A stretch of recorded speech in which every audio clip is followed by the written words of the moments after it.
so welcome to It's a Lifestyle Melissa, and today I have a DIY project that I'm going to do here in my front yard.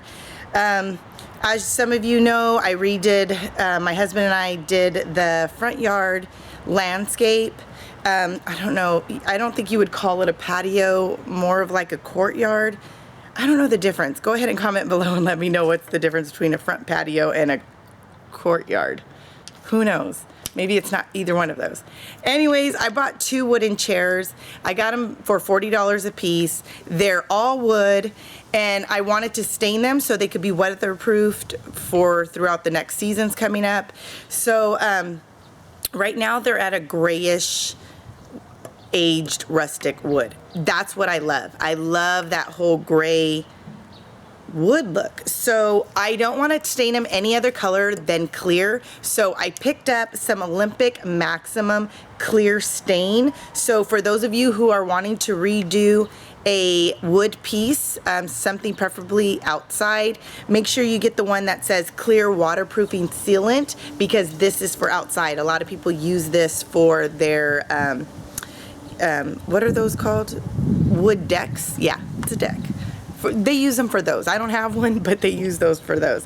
And so it says it's a 3-year protection, and it's for decks, 4 years, fences, and siding. So, but you could also use this with any wood that you use outside.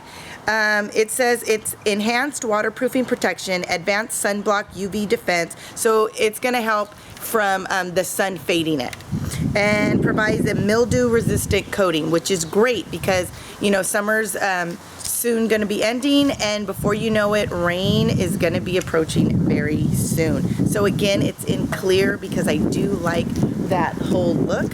And the next thing you're going to need is not just an ordinary paintbrush, okay? You're gonna need a paintbrush that is specific to stain. So this is an oil and stain brush. So make sure you pick one of these up, okay? They're really not that expensive. It's really cheap. I had some sandpaper laying around the house because, as you know, I do a lot of DIY projects. So it's just a little piece of sandpaper. It's sticky on this side, but I fold it so it can be stuck together. And you're gonna need a cloth. The cloth is for the purpose of just dusting and wiping them down, and then go ahead and because I want it to stay the same color, I'm just gonna do a light sanding. I'm not gonna put a lot of like strength and elbow into it because I don't want to strip it.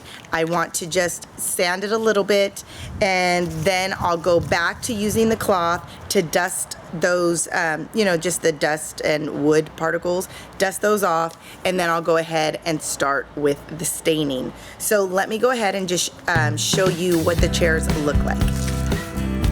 Okay, so these are the chairs, and as you can see, they are with that grayish wood that I was telling you about, and I really like that. So we don't want to move too much, we don't want to do too much of the stripping, so I won't use too much of the sandpaper, but what I will do is just do a little light dusting of the sandpaper on it, and then I will go ahead and that's the other chair. So I got 2 of them. Those are the pillows that I'm going to put on at the end of staining them. But I picked the natural wood because I thought to myself that it would be a good way to like blend the whole desert theme that we're doing in the front yard. So I thought keeping it natural to what the authenticity of what the look we're going for, I thought the wood chairs was perfect.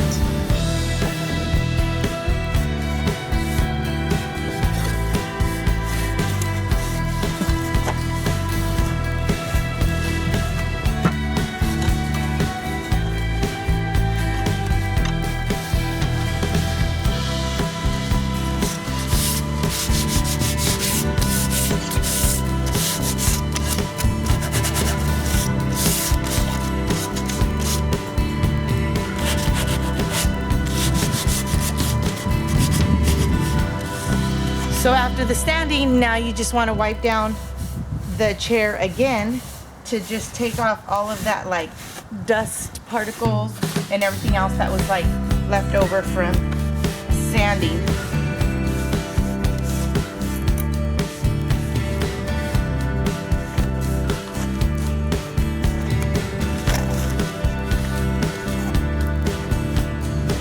Okay, so now that they're all sanded, wiped down, you're gonna want to start your stain, but one important note is to make sure that you follow the same direction as the grain of the wood, just because although it is clear, you just want to make sure that you do have some kind of a system. You don't want to just go, you want to follow the grain.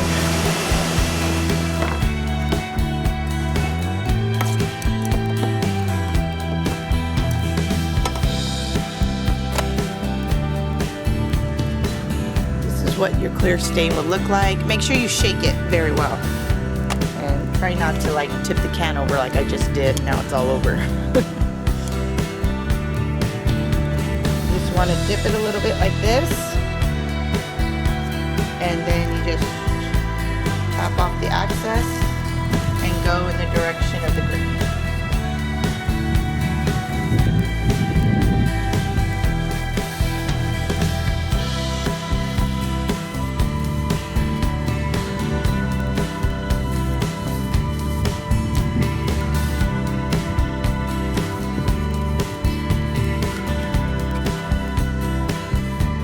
This can get really messy, so try to work in smaller sections at a time, so that way it's not too messy or beginning to get too overwhelming for you. Just work in the sections that, again, just do a fast first coat.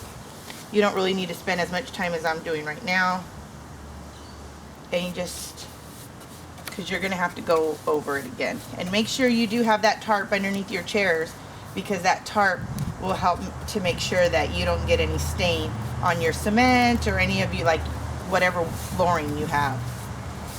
Okay, so this is the after, and I really like it. So I stained both of them. They look a little bit darker, but they are wet. But now they're all perfect for the winter. I don't have to bring them in or cover them because they're weatherproof. Oh yeah. Well, God bless, and until the next DIY project, bye.